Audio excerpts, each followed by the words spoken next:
Eu preciso trocar, né, a projeção. Tá demais o elefante no teto, né? Tá tirando totalmente minha concentração de tudo, de qualquer coisa. Esse negócio que tá batendo aí. A faculdade pegou alguns animais do zoológico e está criando aqui no teto, por isso que vamos respeitar. Vamos lá.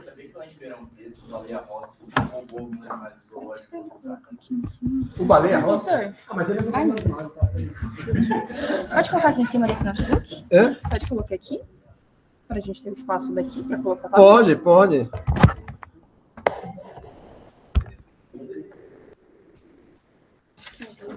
Eu vou deixar aqui.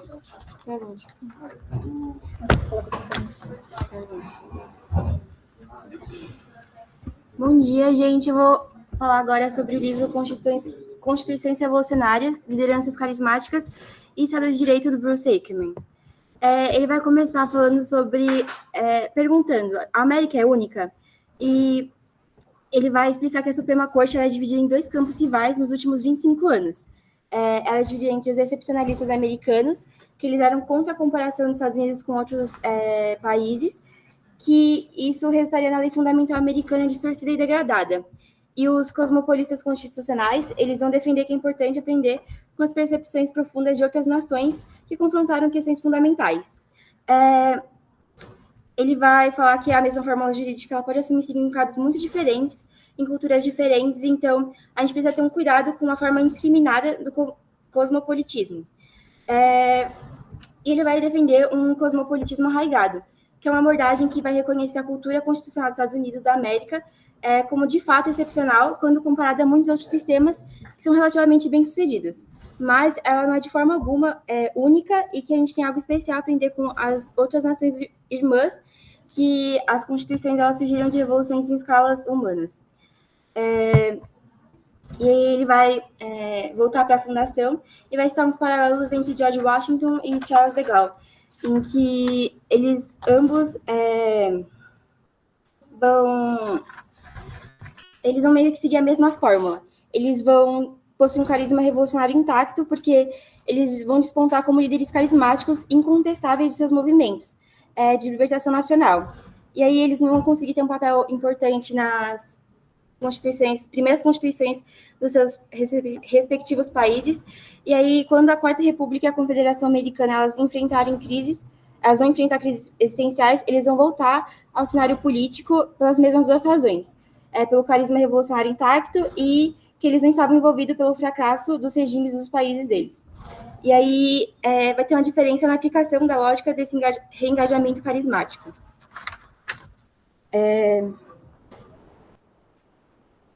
E nisso, o Congresso Continental ele vai beirar uma ruptura por conta de uma grave fraqueza fiscal devido aos artigos. E aí eles vão apelar para sentimentos patrióticos dos estados, mas não vai resultar num sucesso muito bom.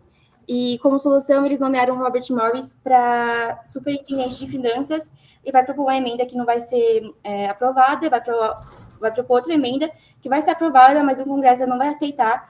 E aí eles criam um comitê para que a resolução ela cumprisse com as exigências do Congresso.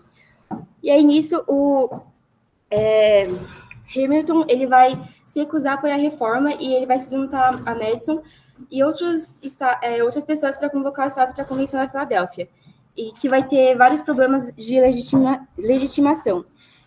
Só 11 dessas delegações elas vão ser enumeradas como aprovando a Constituição, e Nova York e Rhode Island vão ser omitidas da lista.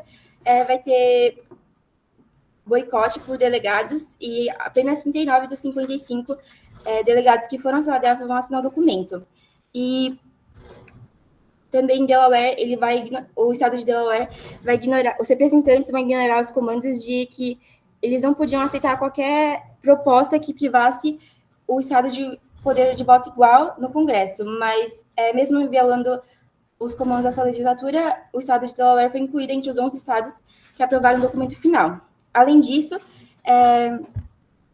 a convenção excluía inteiramente as legislaturas estaduais do processo de ratificação, e os artigos exigiam que todas as 13 legislaturas concordassem com qualquer emenda que ao seu plano original de autogoverno revolucionário. Mas a Convenção da Filadélfia, ela dizia que só 9 estados já eram suficientes para ratificar as convenções aprovadas e que o novo governo passaria a ter existência constitucional. E tem 2 pontos que vão explicar esse sucesso improvável da Convenção de Filadélfia. O primeiro é cultural, porque na cultura inglesa, ilegalidade não é sinônimo de legitimidade. Então, eles vão ter as convenções, que são um parlamento jurídico defeituoso, em que as possibilidades construtivas elas são celebradas. E elas possibilitaram as grandes conquistas da Revolução Gloriosa, que acabou servindo de precedente para os americanos. Outro fator importante foi os poderes substanciais de autogoverno em suas assembleias, que essas assembleias elas eram eleitas de uma forma arraigada e lideraram a revolução, sinalizando suas rejeições às demandas imperiais, chamando a si mesmas de convenções. E essa lógica ela vai permitir que as convenções estaduais elas invoquem o presidente de Revolução Gloriosa de maneira ampla e credível. E ele vai fazer um paralelo com a Índia.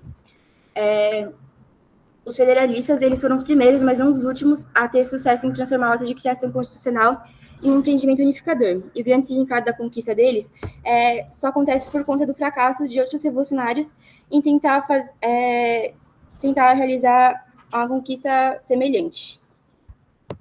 E aí ele vai falar sobre a crise de sucessão dos Estados Unidos, em que Washington ele vai deixar a presidência e os dois mais prováveis candidatos a se elegerem eram John Adams, que era embaixador na Grã-Bretanha, e Thomas Jefferson, que era embaixador na França. E o Adams acaba vencendo a eleição com maioria federalista na Câmara e no Senado. Ele vai impor um embargo comercial sobre a França e a lei da sediação que tornava crime fazer falsa declaração crítica ao governo. E nisso, Jefferson e Madison vão protestar contra essa lei. E, em resposta, o judicial, eles vão prender, na verdade, mais jornalistas que eram contra o governo.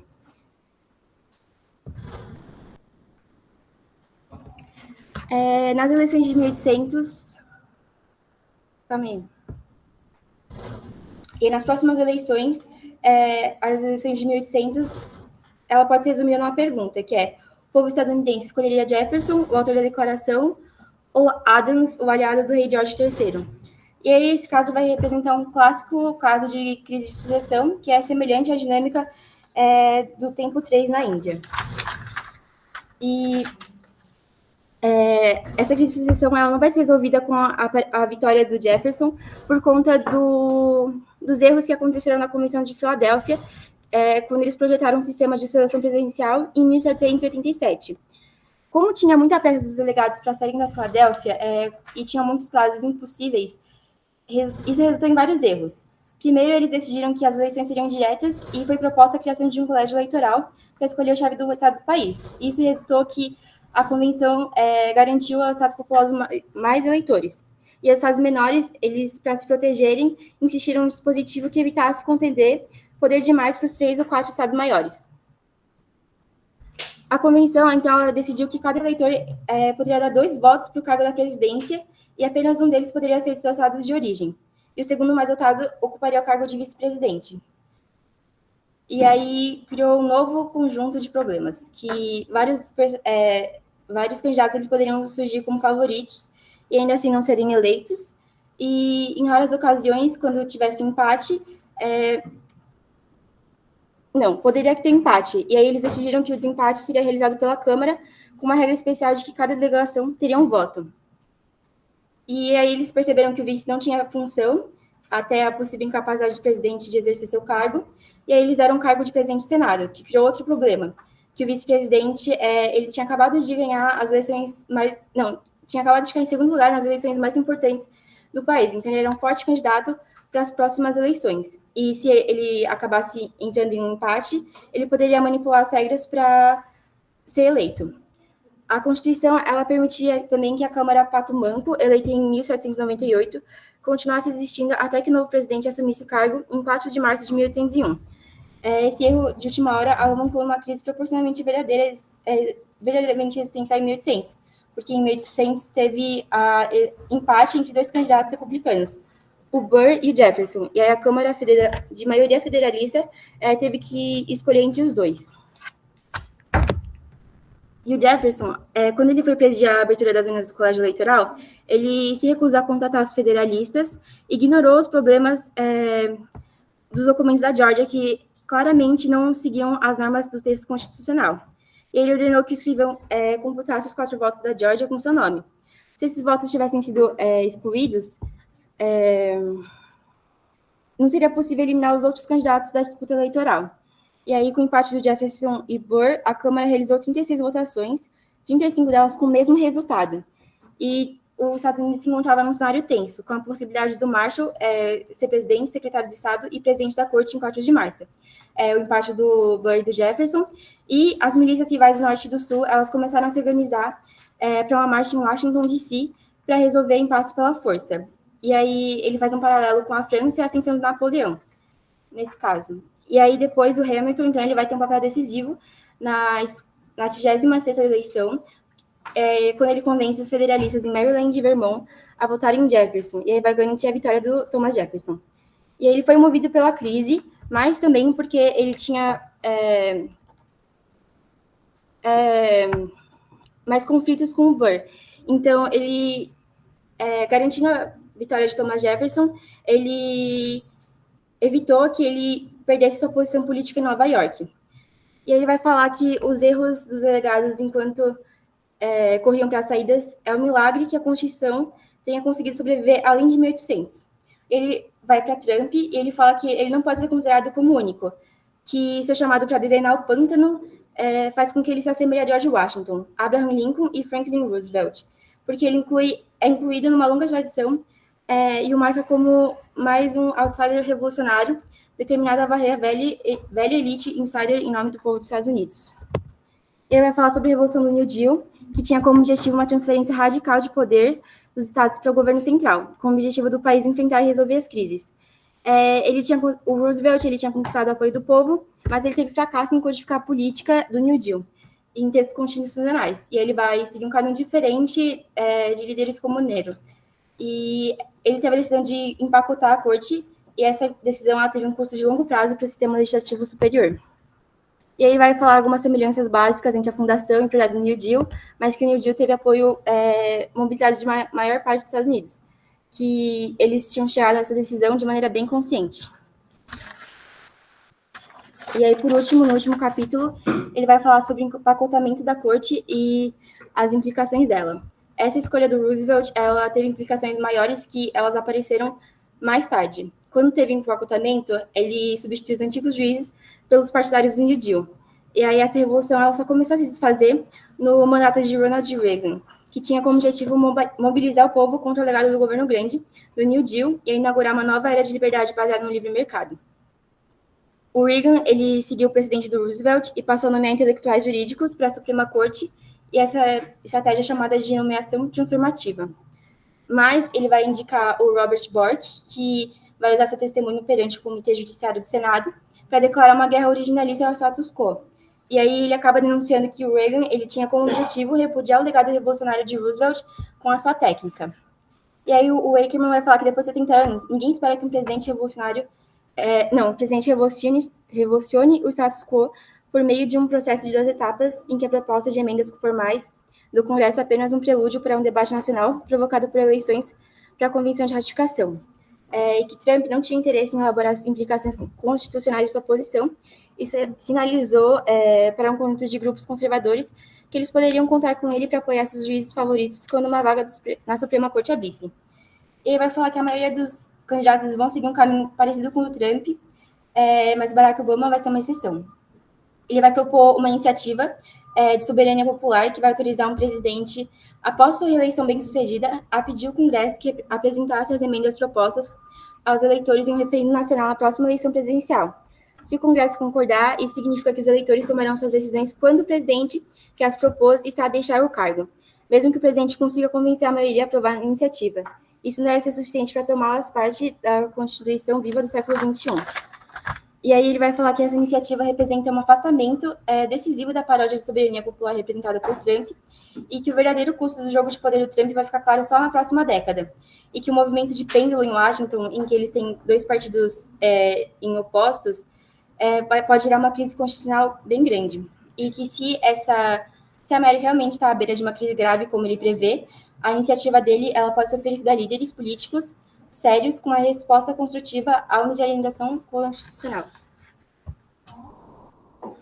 Vou pegar um pouquinho desse gancho que ela apresentou em relação ao New Deal, e a gente vai agora entrar numa discussão um pouquinho maior sobre o sistema jurisprudencial, a formação do sistema jurisprudencial norte-americano.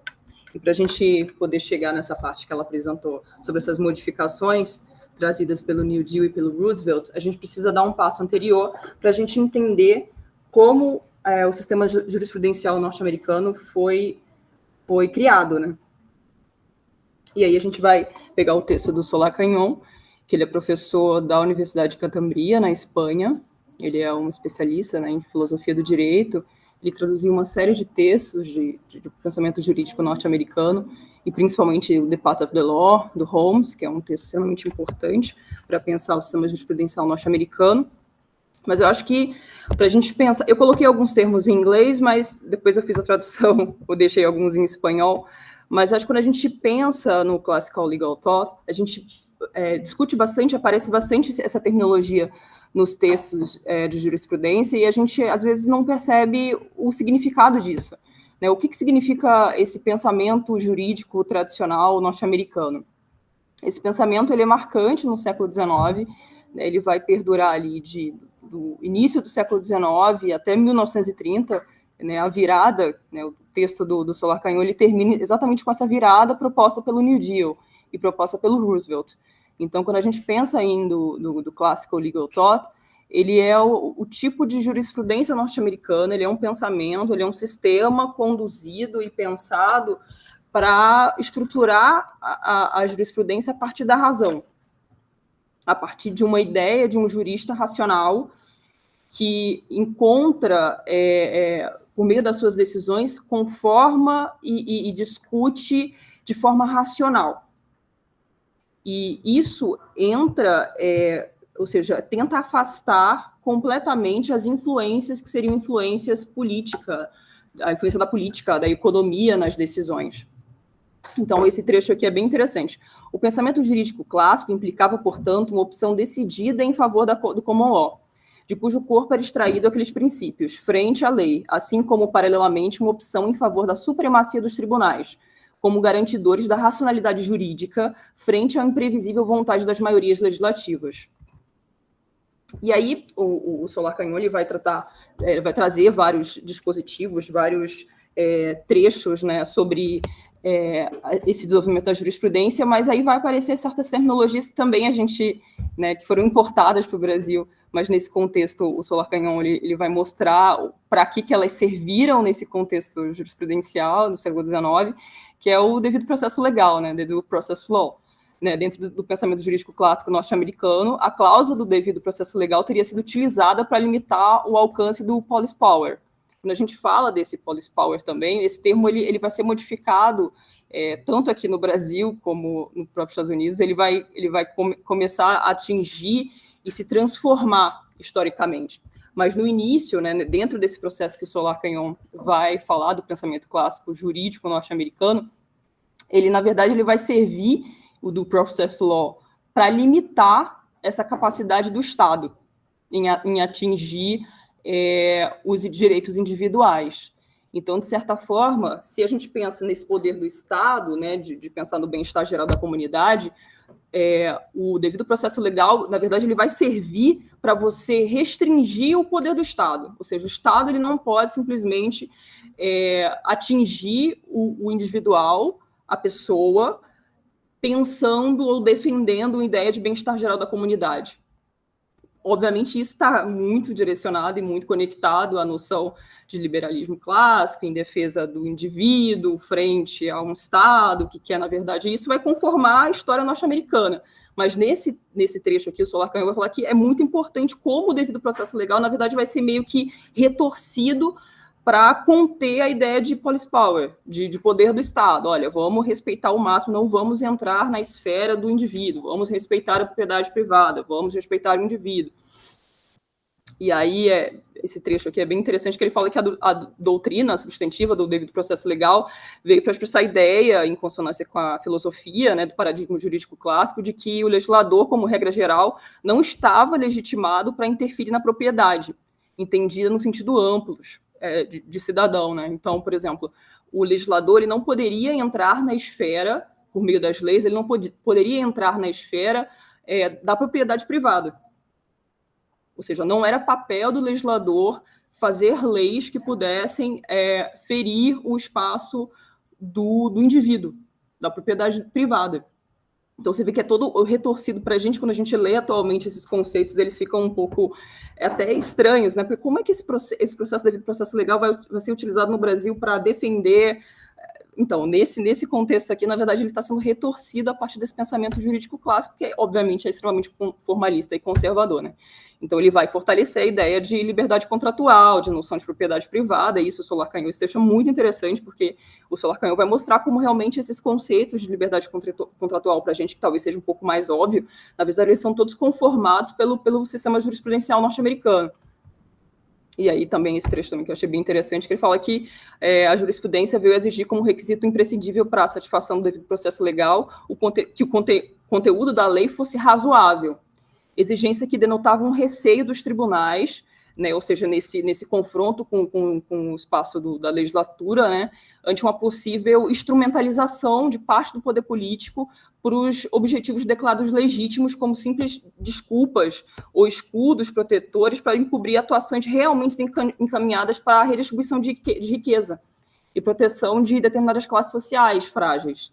Então, na verdade, ou seja, os próprios juízes da Suprema Corte passavam a agir utilizando o devido processo legal e a ideia de contenção do policy power para falar, olha, a gente vai restringir pautas, leis, sejam estaduais ou federais, que venham, de certa forma, camuflar um ideal de redistribuição de riqueza. Ou seja, a gente não quer que essas pautas elas sejam consideradas constitucionais, porque a gente está defendendo uma pauta do indivíduo e da propriedade privada. Só que, obviamente, né, é isso que o Solar Canhão, por isso que é um texto tão interessante, porque ele fala que não é todo mundo que comprou essa pauta. Essa pauta ela vai receber críticas. Por ser tão deliberada assim, ela vai receber críticas, e a gente pode pensar isso a partir da teoria do self-restraint, que é de autocontrole. Ou seja, vai surgir dentro do próprio seio do Tribunal da Suprema Corte norte-americana alguns juízes que vão falar, olha, eu acho que a gente tem que reequilibrar os limites de competência entre o legislativo e o judiciário. Eu acho que a gente está transbordando o nosso poder aqui dentro da Suprema Corte do que nos cabe. Tem coisas que a gente pode fazer o nosso papel, mas tem outras coisas que devem ser estruturadas pelo legislativo e não pelo judiciário. E essa teoria chamada pelo Solar Canhão de self-restraint, né? Teoria da self-restraint. Então, e também surge nesse mesmo tempo essa ideia dessa noção de ideologicamente neutro dos juízes, né? Porque eles se colocavam, a partir do formalismo, a partir da estruturação da jurisprudência norte-americana nesse período, eles se colocavam como neutros. Então, nossas decisões são neutras. Nós não estamos defendendo pautas nenhuma. Na verdade, a gente está evitando que pautas contaminem as nossas decisões. Nós somos neutros. E aí, esses questionamentos vão falar, peraí, mas que neutralidade é essa? Que imparcialidade é essa? Você não está sendo imparcial, você não está sendo neutro. Na verdade, quando você decide de determinada forma, afastando a influência política, social das pessoas, você está agindo sim com uma parte. Você não está sendo neutro. Então, essa teoria ela vai ajudar a construir o caminho que vai permitir depois, a partir do New Deal e a partir principalmente das decisões do Roosevelt, de transformar o parlamento, né? Então, no seio do próprio tribunal, se alçaram os princípios do século algumas vozes que reclamavam da necessidade de estabelecer critérios mais estritos para o exercício do Judicial Review. Acabei que eu não trouxe aqui a ideia do Judicial Review, mas o Judicial Review é uma terminologia extremamente importante, que é a ideia de controle de constitucionalidade, controle de leis, que a gente também vai importar aqui, mas nesse momento aqui da discussão do texto, né, do Solar, sobre esse período, ele está falando, olha, a jurisprudência norte-americana clássica, construída até então, do século XIX até o início do século XX, ela é construída a partir da ideia de Judicial Review. Ou seja, a gente tem poder, como Suprema Corte, de rever todas as leis e fala, olha, isso é constitucional, isso não é constitucional. Mas ele fala que surge nesse momento a necessidade de problematizar essa ideologia neutra. E aí, né, para a gente já assim caminhar para o final, que aí a gente vai conectar com outro texto, que é essa ideia das transformações sociais trazidas pelo New Deal, e principalmente pela figura do Roosevelt, já na década de 30. Parece um pulo, né? Assim, nossa, mas como é que você está falando do século XIX e você já pulou para 1930? Como é que é possível? Então, é porque o pensamento jurídico clássico, o legal classical thought, ele vai perdurar até 1930.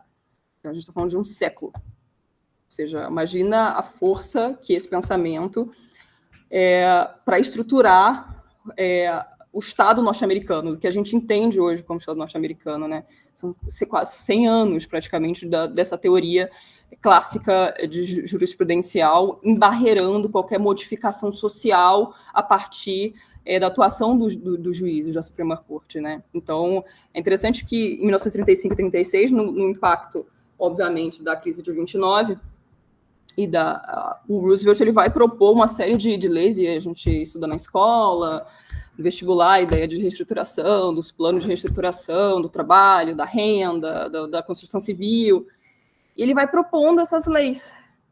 Só que, como a gente está percebendo, a jurisprudência calcada nesse pensamento clássico de embarrear a atividade social, né, as leis que tivessem um cunho, um fundo social, eles simplesmente são rechaçadas. Mesmo nesse contexto de crise, o Roosevelt ele não vai conseguir passar normalmente as leis a partir em 35 e 36. Na verdade, ele só vai conseguir estruturar o que a gente entende como os planos, os pacotes do Roosevelt, depois que ele introduz uma modificação para tirar e para aposentar e para colocar novos juízes na Suprema Corte. Então, é a partir dessa introdução de novos juízes que ela finalizou o texto dela com essa deixa, é nesse momento que aí sim que o Solar Canhão chama de virada, né? É a partir dessa virada, com a nomeação de novos juízes para a Suprema Corte norte-americana, que a gente vai ter a introdução e a finalização de um precedente, que eles chamam de precedente Lochner, né?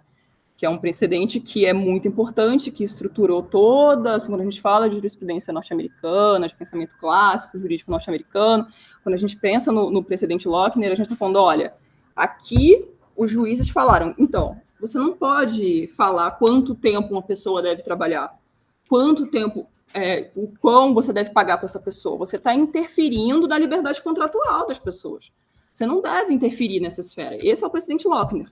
E ele está intrinsecamente ligado ao pensamento clássico norte-americano. A partir da introdução dos novos juízes e a partir de uma decisão icônica que se chama paradigma West Coast Hotel, é a partir desse paradigma que é a discussão de uma camareira de um hotel norte-americana, que ela pede que ela tenha um salário digno para a quantidade de horas que ela trabalha. E aí, a partir desse momento, em vez de negar e falar, não, mas a gente não pode entrar nessa esfera da liberdade contratual, você está ali como trabalhando, mas você aceitou essa cláusula. E a partir desse momento, essa decisão é de 1935, os novos juízes da Suprema Corte vão falar, peraí, a gente tem que modificar, sim, é justo a demanda que ela está pedindo equiparação salarial, ela está pedindo uma condição mais justa de trabalho. E essa é a virada. A partir desse momento, a gente vai começar a perceber a passada e a forma de atuação dos juízes na Suprema Corte vai realmente se abrir a essas pautas mais sociais, de fundo econômico, etc. Então, extremamente, o texto vale muito a pena. É um texto um pouquinho complicado, porque em espanhol, mas, assim, quando você supera isso, você começa a ler, você fala assim, gente, esse texto, ele consegue suprimir, tipo, somente, assim, abre, porque você pensa, caramba, parece que é uma coisa só, né? Quando a gente fala de jurisprudência norte-americana, parece de é liberal, jurisprudência norte-americana, só que não, a gente tem uma virada. Só que cabe a problematização aqui a gente pensar, caramba, mas será que os Estados Unidos já superou esse pensamento jurídico clássico? Será que realmente o que a gente vê ainda, né, no paradigma norte-americano não é a perpetuação ainda de uma teoria que tenta embarrear o social das leis estaduais, federais? E aí eu acho que é o que, na verdade, quando eu terminei de ler, eu fiquei com essa ideia, né? Eu acho que a força de um pensamento jurídico clássico. A força desse pensamento foi tão grande que ainda é muito difícil. E aí, quando a gente vê o Trump, quando a gente vê essas pessoas controvertidas aparecendo na política novamente, parece que é uma tentativa de dissolver esse legado mais transgressor e mais social trazido pelo Roosevelt e pelo New Deal. Obrigada, gente.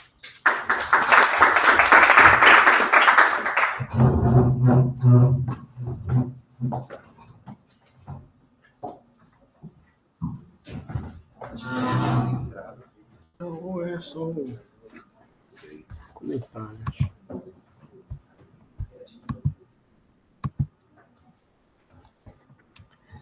Tiago, eu não lembro, você já apresentou aqui?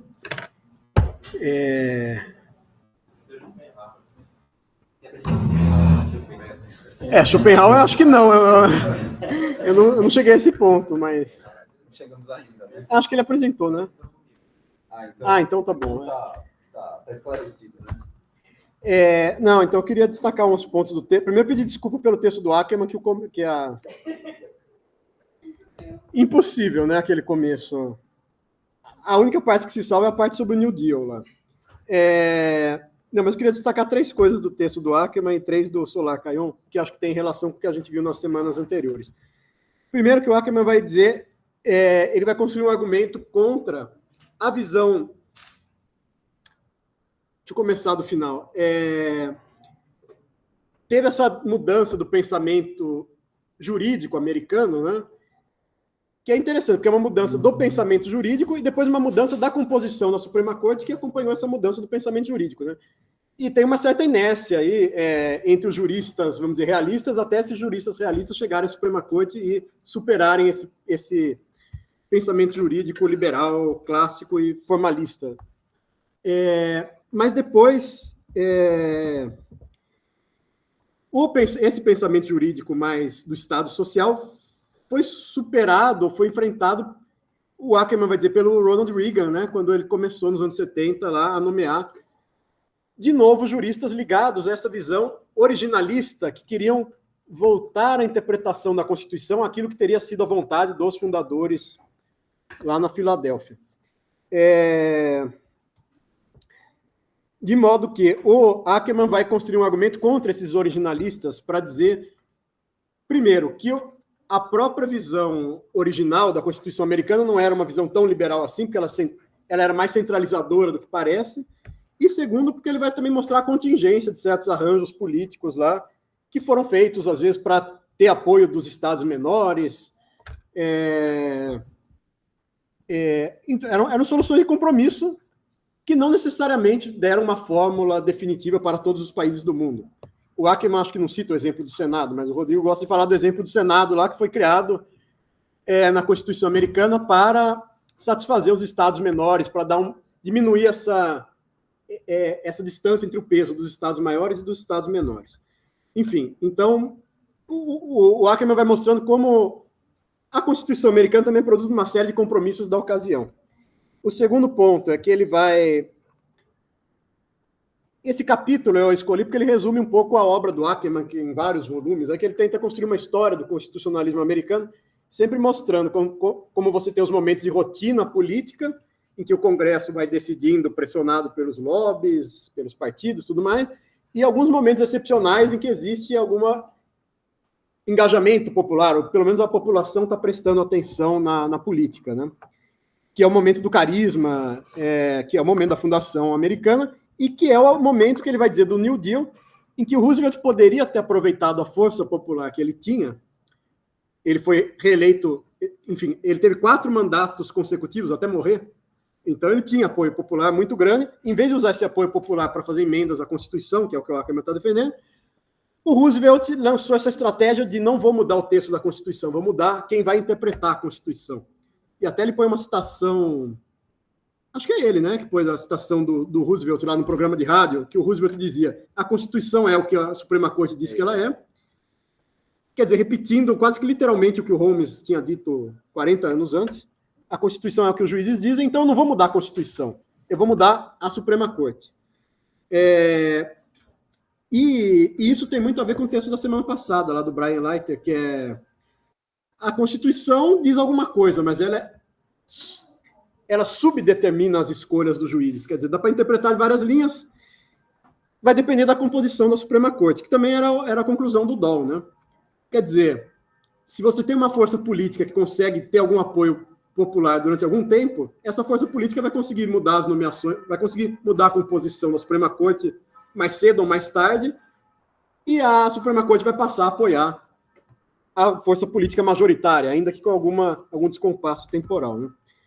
E aí o Ackerman, então, vai defender, diante desse argumento, que seria melhor o Roosevelt ter feito emendas constitucionais e convocado o povo para discutir. Ele, inclusive, vai ter aquela ideia lá da iniciativa de soberania popular, que é: vamos propor emendas para as próximas eleições. O presidente atual propõe uma emenda que, se for apoiada daqui a 4 anos, mostra que a vontade popular era realmente mudar a Constituição. Era melhor isso do que usar as estratégias que os presidentes americanos têm usado desde o Roosevelt, que são ou fazer nomeações que claramente são de juízes que vão passar a interpretar a Constituição de outra forma, que ele chama lá de nomeação transformadora, né? Você sabe que o ministro evangélico vai interpretar a Constituição contra o aumento do caso do aborto. Ou tem as nomeações furtivas, que ele diz, dos juízes mais disfarçados que conseguem mudar aí conforme a ocasião. Enfim, mas mais uma vez é o problema da democracia, quer dizer, ou era melhor o presidente submeter a mudança constitucional diretamente ao processo legislativo, ou ele vai mudando a Constituição pela nomeação dos juízes indiretamente. E o texto do Solar Caillon mostra isso, mais do ponto de vista do direito, né? Como uma doutrina jurídica que foi se consolidando, que foi ampliando muito a ideia do que era o common law, do que era a função do juiz no common law, que era declarar verdades estabelecidas há muito tempo na jurisprudência, como os Estados Unidos expandiram essa ideia do devido processo legal. Porque o devido processo legal é o seguinte: você não pode ser preso nem desapropriado sem um devido processo legal. E disso daí, os juízes americanos extraíram coisas muito amplas, que não pode ter qualquer legislação que interfira com sua liberdade, com sua propriedade e com sua vida. Quer dizer, e toda legislação vai interferir com a sua liberdade, com a sua propriedade e sua vida, senão não teria legislação. De modo que eles criaram uma lista dos fins aceitáveis para a legislação, que era só lá preservar a ordem pública, a saúde, a moral, e passaram a julgar também se os meios que o governo escolhia, as políticas públicas escolhidas, postas na legislação, eram razoáveis diante dessas finalidades aceitáveis. E aí o realismo jurídico vai fazer toda essa crítica da linguagem, do direito, de que não dá para extrair dessas cláusulas gerais uma implicação específica, que isso envolve sempre escolha política, e que se envolve escolha política é melhor um padrão de deferência dos juízes ao legislador. E a gente estava comentando na aula, acho que não tem ninguém aqui que estava na monitoria, né? Só a Sofia. Eu vou repetir o que eu falei na monitoria. Aqueles casos, logo a partir da década de 30, a Suprema Corte vai afirmar alguns casos claramente em sua jurisprudência que o judiciário deve deferência à escolha do legislador, a não ser que o processo legislativo tenha sido pautado por alguma distorção muito grave, ou que o judiciário deve deferência ao Poder Executivo ou às agências reguladoras. Quer dizer, o próprio judiciário vai incorporar esse padrão de contenção, até pelo menos o Reagan,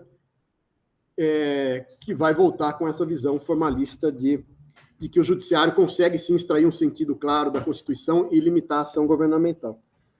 E para fechar, e para abrir para os comentários de vocês, então acho que tem duas formas pelas quais o judiciário pode ser contido. Quer dizer, uma é a autocontenção, é você incorporar padrões de argumentação em que o judiciário reconhece que ele tem que ter deferência ao legislador e ao executivo. E a outra é criar um modelo quer dizer, impor um limite de fora para o judiciário, que é, por exemplo, a discussão sobre modelos de controle fraco de constitucionalidade, em que o judiciário pode dizer que algo é inconstitucional, mas aí volta a decisão para o Congresso. Se o Congresso reafirmar aquela decisão, tudo bem, quer dizer, virou só uma opinião do judiciário e o Congresso pode diretamente dar a palavra final, se ele mantém ou não mantém aquilo que o judiciário declarou inconstitucional. E também tem a discussão sobre o que o judiciário vai controlar, a qualidade do processo legislativo, ou ele vai adentrar os juízos de mérito, de valor feito na legislação, né? Ele vai só controlar se todo mundo pode se expressar, a maioria, a minoria, na criação da emenda constitucional ou da lei, ou ele vai entrar nas opções feitas pelo legislador, né? Enfim, e aí a gente chega a coisas bastante concretas, até discutidas no Brasil recentemente, que podem voltar a ser discutidas, né? Como essa ideia de que o STF poderia não ter a palavra final sobre as decisões de controle abstrato. Quer dizer, teria que submeter a decisão ao Congresso. Mas, para fechar, mesmo que não haja esse mecanismo formal do STF ter que submeter a sua decisão ao Congresso, o Congresso pode fazer uma emenda constitucional, pode fazer uma nova lei, contrariando o que o STF disse. O STF julgou que era inconstitucional a briga de galo, que era contra a dignidade da pessoa humana ou contra o meio ambiente. Mas veio o Congresso e fez uma emenda constitucional para dizer que queria. A briga de galo, a vaquejada. Quer dizer, no fundo, não tem um procedimento em que o Congresso dê a última palavra, mas evidentemente a decisão do STF não vale mais diante da nova emenda explícita feita na Constituição, a não ser que se judicialize a nova emenda e o STF julgue de novo se a emenda é ou não constitucional, né? É isso. Para iniciar, né, da minha parte. Agora eu queria ouvir o público, que sempre é o principal. Eloquente hoje. Foi eloquente, né? Eu estou motivado. Diga. Não, acho que disso dá para extrair até ideias para o trabalho final da semana que vem, né? Então. Não, vocês têm que se expressar, porque semana que vem vocês vão ter que se expressar muito. Ensaiem hoje já. Se a gente toma esse tipo de decisão, se submeter a decisões de constitucionalidade do Congresso, qual é o sentido de você ter uma Suprema Corte de fato? Ele vira uma arena legislativa inútil, tem que passar pelo Congresso. Vira tipo um segundo Senado, assim, tem que passar a lei pela Câmara, pelo Senado, e depois, se for judicializado, passa pelo STF, mas se passar pelo STF, volta. Mas você poderia fazer o argumento contrário, você poderia falar qual a legitimidade do Supremo para ele ter a última palavra na Constituição se o povo, segundo o princípio majoritário, é soberano. Então, o povo tem que ter a última palavra no Congresso. Mas você pode dizer o seguinte também, não é como se não houvesse STF. Você teve um ator importante que falou, isso é inconstitucional. Aí as pessoas vão começar a pensar, se as pessoas, por meio dos seus representantes, considerarem que mesmo assim elas querem enfrentar essa visão do STF, tudo bem, a última palavra está no poder representativo. E aí tem as duas coisas, quer dizer, eu estou falando, mesmo que não haja essa prerrogativa, no fundo o Congresso pode fazer isso, mesmo que haja essa prerrogativa, ele vai lá e faz uma emenda reforçando aquilo que o STF disse que era errado, e também tem um outro lado que é, se a gente está discutindo que a partir de um certo grau de abstração, as discussões no STF são iguais às discussões no STF, porque depende da visão política dos juízes, que foram o que, no fundo, os textos da última semana nos levaram a dizer, que eles estão fazendo mais juízos políticos do que juízos de mera aplicação da Constituição.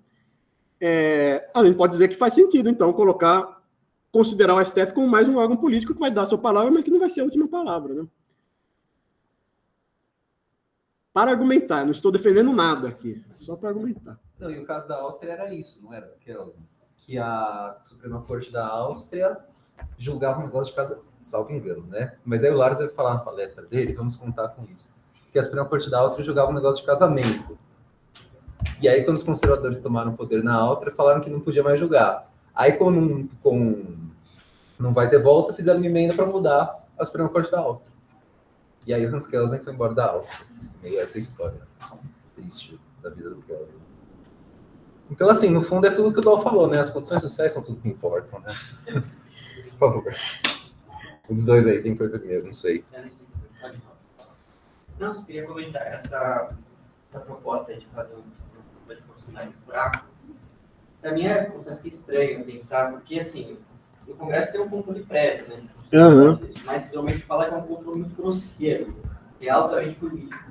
Mas mesmo que no texto do autor que a gente vem discutindo, a gente vê que, bom, a Suprema Corte ela é crítica mesmo, ainda parece que existe uma diferença significativa entre o controle de constitucionalidade de ser uma Suprema Corte e do Congresso. Uhum. Né? Então, me parece que ele, quando a gente pensa nesse controle fraco, a gente acaba colocando esses dois, o controle prévio e o controle do Supremo no mesmo saco, como se fosse algo muito próximo. Eu não acho que não vejo tudo assim.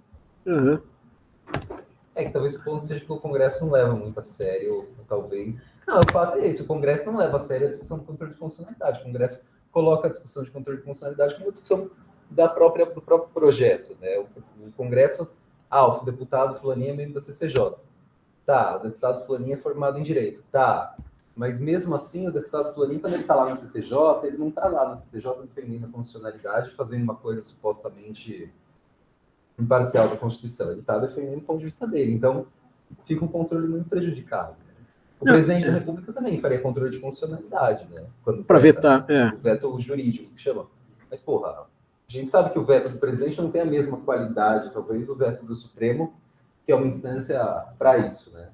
O presidente tem outros interesses em vetar ou não uma coisa do que o Supremo.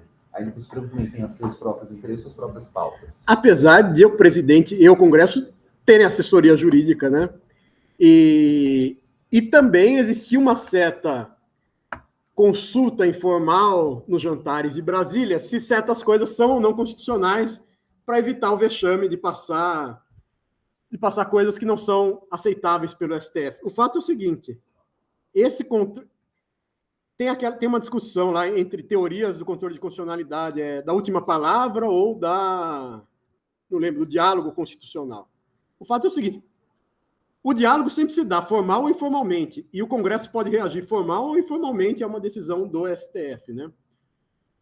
A discussão é melhor formalizar isso e criar uma nova etapa no processo de controle de constitucionalidade, que é voltar depois de um parecer do STF, o Congresso arcar com o ônus de ir contra o STF, ou não, ou a gente deixa o STF em tese com a última palavra, e o Congresso, se quiser, reage fazendo uma emenda ou fazendo uma nova lei que, se for judicializado de novo, volta para o STF, que, se o Congresso quiser, ele vai lá e modifica de novo e fica um ciclo potencialmente infinito, né? Mas aí tem os acordos informais entre os poderes para apaziguar, pelo menos durante um certo tempo,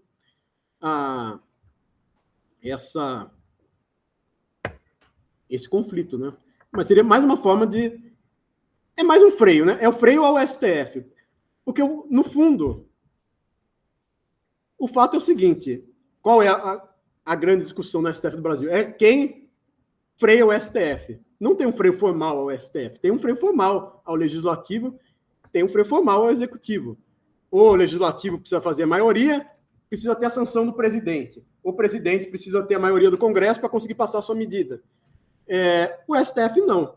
O STF, os ministros são nomeados pelo presidente com o consentimento do Senado, mas, no fundo, eles, em tese, tomam a última decisão juridicamente válida até que haja uma resposta política a essa decisão. Mas uma resposta política que não faz parte do processo, vamos dizer, do controle de constitucionalidade. Dá início a um novo ciclo de controle possível, né? Eu não sei, eu estava naquele seu... O que o Mourão tinha defendido era uma coisa assim, não é? Tinha a história do Congresso, na época do Congresso reverter o STF se fosse não unânime, né?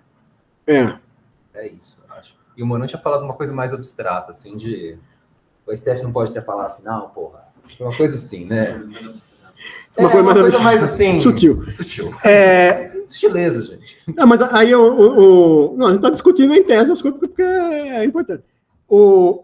Porque o Getúlio Vargas lá tinha Tinha exatamente isso, né? Que era na de 37, não é? Então, vamos achar aqui. Que o Congresso poderia rever as decisões do STF, mas como não tinha Congresso, então nunca foi usado, né? Isso. E a solução mais prática é fechar o Congresso, sempre. Mas eu queria dizer que essa discussão sobre controle fraco, controle forte, também existe nos países democráticos. É claro que existe nas ditaduras, mas existe nos países democráticos O exemplo melhor que parece que se tem é no Canadá. E o Jeremy Waldron, sobre quem acho que a gente vai ter uma aula semana que vem, comenta o caso canadense, que seria esse de institucionalizar uma resposta dos poderes políticos à decisão da Suprema Corte ou da Corte Constitucional. Acho que é artigo 38, talvez. Talvez, mas eu não sei. Isso. O Poder Legislativo exerce... não é isso. Tá, não é.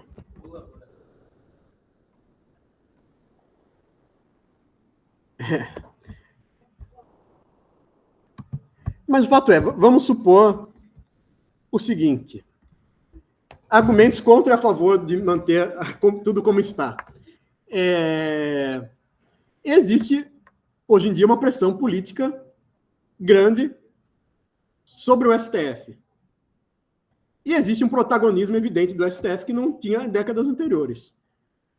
Como a gente poderia, ao mesmo tempo, manter uma instituição que controla a constitucionalidade, a importância de um tribunal constitucional, vamos dizer, e, ao mesmo tempo, diminuir essa crise de legitimidade que tem o STF, pelo menos perante uma parte da população brasileira. Essa é uma discussão possível. Quer dizer, não é a ideia, vamos fechar o STF ou vamos dar todos os poderes ao STF. Que tipo de mecanismo seria possível para colocar controles que dariam mais legitimidade a esse órgão do que ele parece ter hoje. Diga. Das coisas que acho que eles legitimam o STF é decisões meio aleatórias. Então, queimada e por isso eu virou presidente. Todos têm essa coisa de querer dar uma decisão que não é uma atribuição deles. Isso vai sair. Já tem projeto para conter as decisões do Congresso. Porque no caso dos tribunais superiores brasileiros tem mais esse problema, porque a decisão monocrática é uma coisa assim muito obscura, até para alguém assim que trabalha com isso, nunca sabe quando o cara vai dar uma monocrática, quando o cara vai remeter para o plenário, quando o cara vai remeter para a turma. E a monocrática acaba sendo um problema no sentido de que a ideia, talvez assim, fundamental, porque você tem lá, porque quando eu sou julgado na primeira instância 1, aí depois são 3, se não for não unânime vira 5, e na STF é 5 ou 10, né? 5 ou 11. E aí, quando você tem a monocrática, você perde até o próprio sentido do recurso. Porque o recurso seria para você examinar de novo, né, em profundidade. E aí você tem lá o Dino dando uma liminar, aí o outro vai lá revoga, aí já teve casos que o presidente tira, alguém dá uma liminar na monocrática, aí o presidente vai lá e fala que não, aí acaba tudo no plenário, e aí os juízes brigam publicamente, né, sobre o assunto, que perde totalmente a legitimidade, né, porque, você tem lá no dia 1 a liminar, aí no dia 2 a liminar cai. Aí no dia 3 os caras estão brigando por causa da liminar. Aí você fala, poxa, então não tem. Isso aqui não é uma coisa séria, né? O problema. Mas tem tantos projetos do Congresso lá para acabar com a monocrática, ou reduzir bastante a monocrática. E tinha também no próprio regimento a Rosa Weber que tinha tentado acabar com a monocrática e os pedidos de vista, né? Então, porque tem as várias discussões, além dessa ideia de ter um coisa controle geral, né, externo, do tipo dar ao Congresso, o que a gente estava discutindo, o controle fraco, tem as propostas de mudar a forma de deliberação interna do STF. Então, reduzir decisões monocráticas. Até a discussão lá, que vocês estavam falando da transmissão das sessões. Será que isso aumenta a qualidade da argumentação do tribunal ou faz cada ministro produzir um voto individual e depois você não sabe quais são as razões que levaram o tribunal a decidir? Porque a distância entre a decisão do tribunal e a decisão do parlamento é que você teria uma unidade de fundamentos que a corte como um todo convencionou por maioria ou por unanimidade, por maioria que seja, para tomar aquela decisão. Mas a grande crítica que se tem também à deliberação do STF no final você só tem o placar, porque cada ministro vota na mesma orientação, eventualmente, por razões diferentes, né? E aí a discussão lá sobre a transmissão das sessões tem a ver com isso. Será que isso melhora o espírito colegiado da corte, vamos dizer, ou faz justamente o ministro tem incentivos para expor razões, vamos dizer, centrífugas, assim, cada ministro atira para um lado e no final a gente só tem o placar, como tem também no processo legislativo. Diga. Não sei, eu fiquei pensando agora, as coisas meio pedido de respeito, da decisão transmitida político, tá, não sei o quê. Só que eu penso, nos Estados Unidos, é aquela coisa, né, de uma decisão majoritária e minoritária, dos votos sendo vestigiados, o voto lá não é transmitido. E o que a gente está vendo, os autores falando, não. Que é muito próximo, né? A gente não gosta, porque direito constitucional não existe, é tudo o princípio político do juiz. Então, no fundo, tipo, acho que... Não, a gente também pode concluir isso, que muitas das discussões que a gente tem são inúteis. Não, que não mudaria tanto transmitir ou não transmitir, deixar ter pedido de vista ou não ter, os poderes de agenda do presidente, né? Tem o Joaquim Falcão, professor da UGV do Rio, disse como surgiu a história do poder de agenda do presidente do STF. Era uma secretária lá do tribunal que fazia o agendamento. Até que um ministro tomou a consciência de que o poder de agenda era importante, quer dizer, o momento em que ele vai pôr para votação certo tema vai interferir em como esse tema vai ser votado, né? E aí os presidentes passaram a usar estrategicamente esse poder de agenda também, né? Essa história é muito boa. É. Não, porque essa história mostra que o Supremo até 88 era uma coisa, assim, era que nem o TJ de São Paulo de luxo, né? É um tribunal, né? Mas agora virou é um poder, é um tribunal em parte, mas em outra parte é um poder político quase como os outros, né? Diga. Quer comentar? Estou num projeto de pesquisa aqui na faculdade de estudar sobre lei de imigração no início do século XX, na Primeira República, né?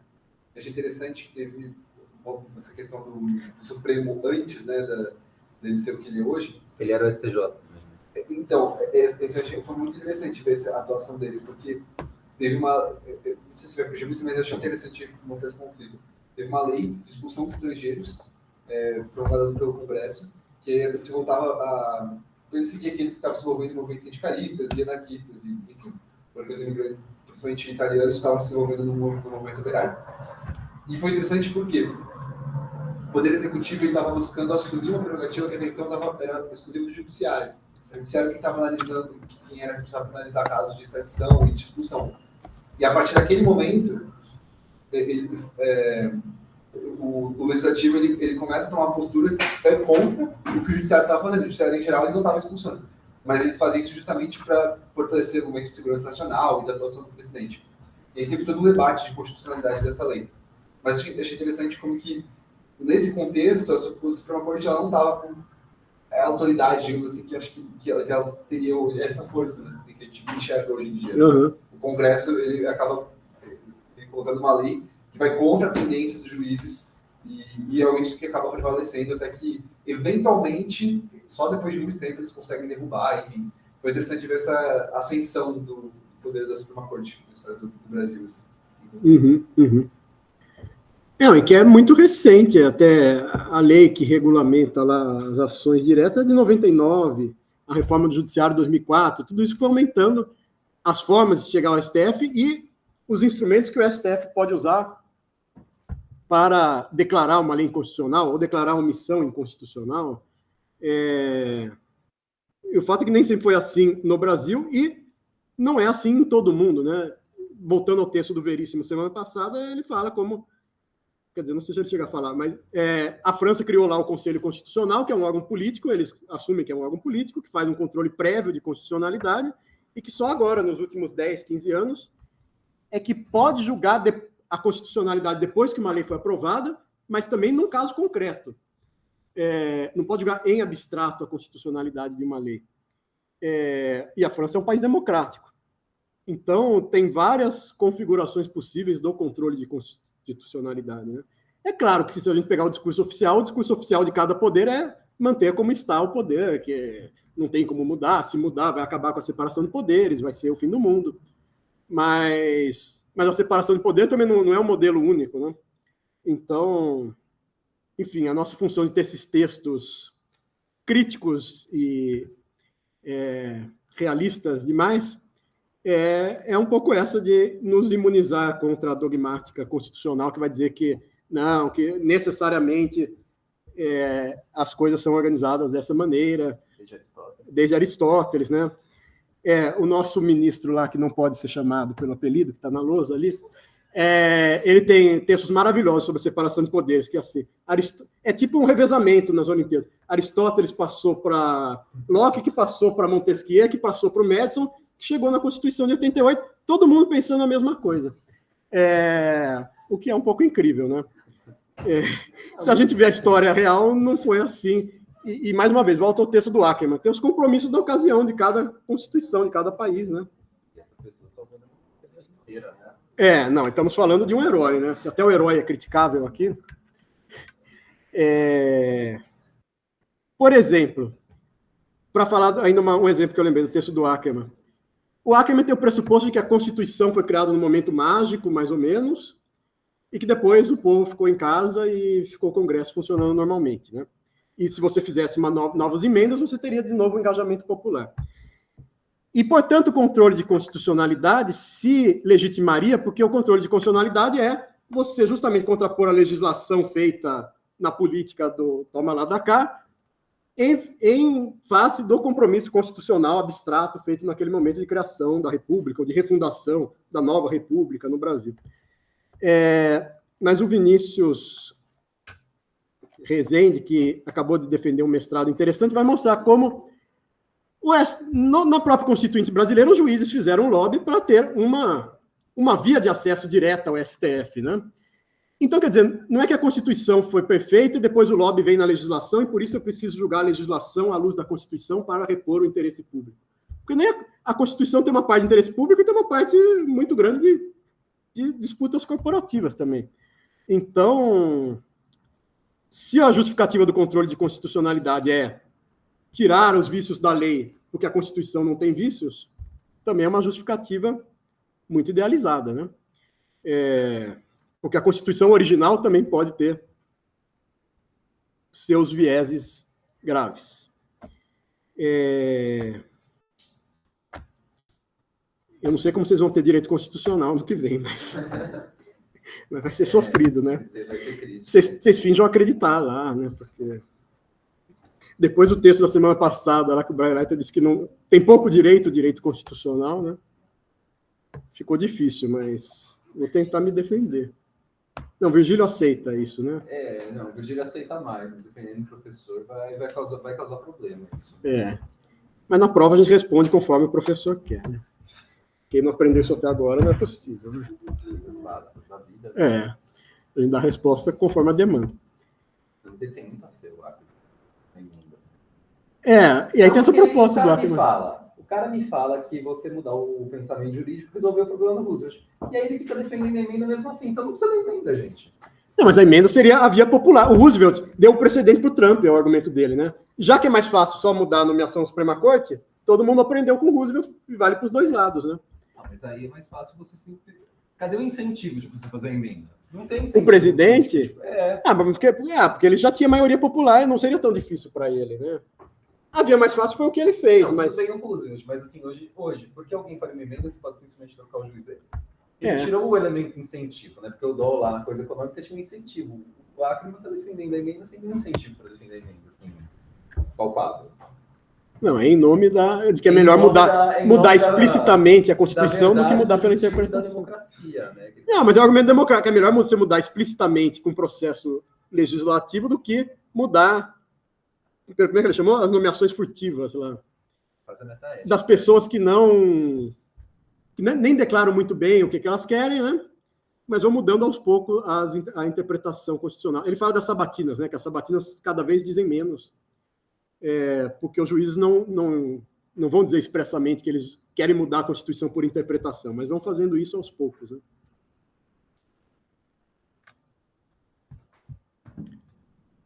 A gente sempre termina com muita crença no direito constitucional, mas não era intencional isso, né?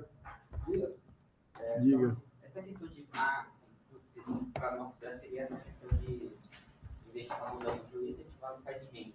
Uhum. Mas isso, o argumento do White não vai por conta que isso seria suficiente, já que o juiz, cada um interpreta de um jeito, não vai fazendo diferença mudar o texto. Então, é isso, né? Não, é verdade, porque... Não tem nenhuma espécie de argumento para fazer emenda. Porque, no fundo, é o que o Roosevelt... Aí a gente tem que ir pro lado do Roosevelt, quer dizer, tudo bem, mesmo que eu fizesse uma emenda, eu estou submetido a quem estiver interpretando. Então, é mais fácil eu ir para o fim da linha, que é mudar quem está interpretando, do que fazer a emenda, né? Não presta para nada mesmo. E direito constitucional não é direito. Não, é que o direito constitucional é o menos direito que existe, né? Grande curso vai fazer engenharia, tá? Pelo menos é exato. Essa mudança de quem interpreta, magistrados que interpretam a Constituição, se estabelecida de uma forma em que o executivo ou o legislativo tenha força suficiente para nomear a maioria daqueles magistrados, não abriria brecha para se estabelecer um governo autocrático? Uma falta de controle, né? Exato, porque, por exemplo, isso me lembra o caso do governo polonês, que através das mudanças legislativas está tentando assumir o controle do Supremo de lá. E está ameaçando gravemente a democracia polonesa. Então, aí daí a discussão por exemplo, do mandato versus a vitaliciedade. Se você permitir que primeiro que tudo bem, mesmo você... Claro, o mandato do ministro não vai ser coincidente com o mandato presidencial e com a legislatura, né? Isso já daria um certo descompasso aí. Mas ao longo dos anos, sei lá, se um presidente consegue se reeleger, uma força política consegue se reeleger, ele vai formar maioria no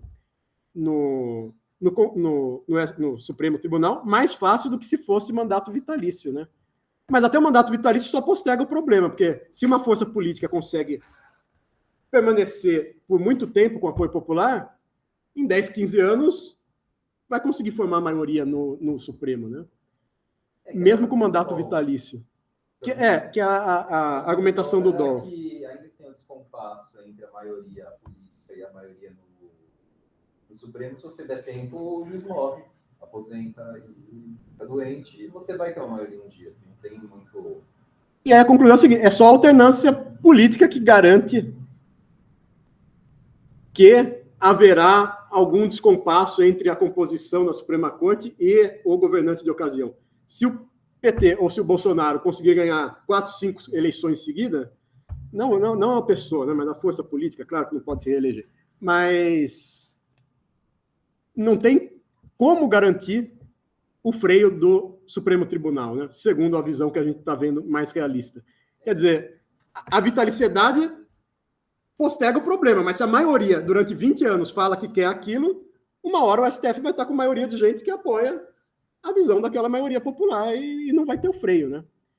Por isso, a defesa de alguns ainda manter a vitaliciedade contra o mandato, porque o mandato aceleraria essa coincidência entre a maioria eleitoral, vamos dizer, e a maioria da composição do STF, né?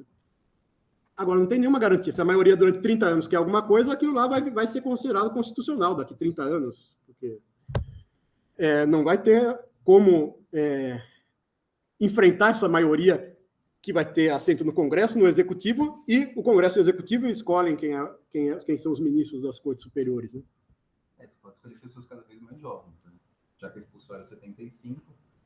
Para a pessoa ficar bastante tempo lá. Que nem o Cássio Nunes lá, quando chegou no Supremo e falou que a gente vai ter que engolir 25 anos, 20 anos, 30 anos, um absurdo, assim. O André Mendonça, o zagueiro, não, vai ficar... Vai ter alguém aqui que vai morrer antes. Olha que praga, ainda a gente termina com uma praga. Nossa, você vê? Não, alguém morre antes aqui, né? Depois disso, né? Acho que hoje eu fiz uma prévia, assim, para vocês terem ideias disruptivas para a semana que vem, né? Em defesa da democracia, sempre. Por favor.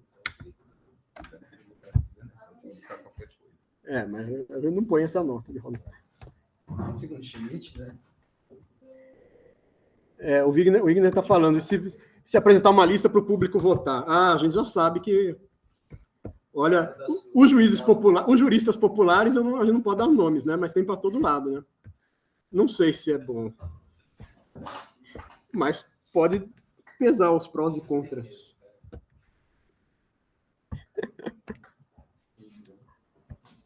Vamos lá. Obrigado. Eu vou passar um e-mail, então, para todo mundo, para ficar positivada a nossa mudança do calendário. Positivada. Obrigado, Tiago. Disparar.